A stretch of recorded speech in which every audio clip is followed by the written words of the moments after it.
आ गई तो आपको बता दें, प्रयागराज में भरद्वाज जी के आश्रम में यज्ञवाल्क जी कथा कर रहे थे। यज्ञवाल्क जी कथा कर रहे थे, बड़े मन से कथा सुनिए कि बड़ी पवित्र कथा है भक्तमाल की। तो यज्ञवाल्क जी कथा सुना रहे थे और यजमान के रूप में श्री भरद्वाज जी अपने ही आश्रम में कथा सुन रहे थे। तो वैसे ही उस समय दोनों सत्र में कथा होती थी, 9 से 12, 3 से 6 दोनों सत्र में कथा होती। तो देखने में क्या आता था कि कुछ नई तरुणी स्त्रियां कथा सुनने के लिए आती थी। नव विवाहिता नई तरुणी स्त्रियां कथा श्रवण करने के लिए हेतु आती, पर जब वो आती थी कथा श्रवण के लिए तब तो दिखाई देती थी, पर वो कब चली जाती थी ये किसी को पता नहीं चलता था। और ये क्रम डेली यज्ञवाल्क जी और भरद्वाज जी भी देखते थे। और बड़ी बात यह है कि जब वो आती थी तो कथा शुरू होने के 1 घंटे पहले आ जाती थी, तो पूरे पांडाल की सफाई करती, पूरे पांडाल। वो तीनों स्वरूप से बड़ी सुंदर और बिल्कुल किंचित मात्र में उनके व्यवहार में ऐसा नहीं लगता था कि एक भगवत रसिक नहीं है। और जब जाती थी तो सब श्रोता जब चले जाएं तब फिर झाड़ू लगाएं और पूरा साफ सफाई करके घर चली जाती थी। जब कथा का विश्राम दिवस आया जैसे आज, तो यज्ञवाल्क जी ने उनको पूछा, ठीक उनके जाने के पहले सायंकाल की बेला में पूछा कि देवियों आप कहाँ से आती हैं, आपका स्थान कहाँ है, और आप लोग स्वरूप से बड़े दिव्य माधुर्य लग रही हैं, आप अपना परिचय बताएं।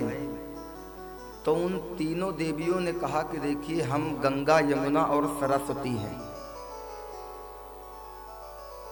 प्रयागराज में जो कथा हो रही थी तो वो आने वाली देवियां कहती हैं कि हम गंगा, यमुना और सरस्वती हैं।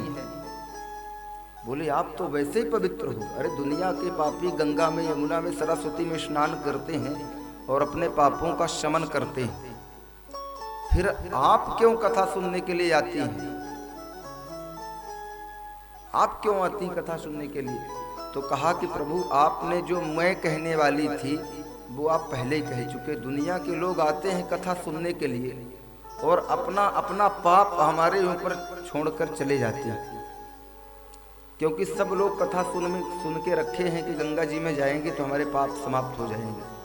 तो पहले पूरे वर्ष पाप करेंगे और फिर माघ महीने में जाकर के कलपवास करेंगे तो पाप समन हो जाते हैं। और ये कोई कहने की बात नहीं है, जाने अनजाने में हर व्यक्ति के जीवन में कोई घटना हो ही जाती, पाप हो ही जाता है। तो उन्होंने कहा कि सारे लोग आकर के पाप करते तो हम पाप से मलिन हो जाती हैं।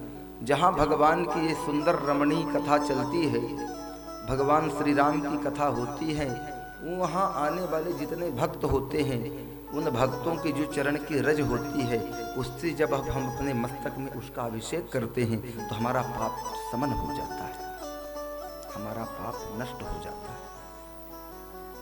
जो भक्तजन आते हैं उनके चरणों की धूली बड़ी पवित्र होती है।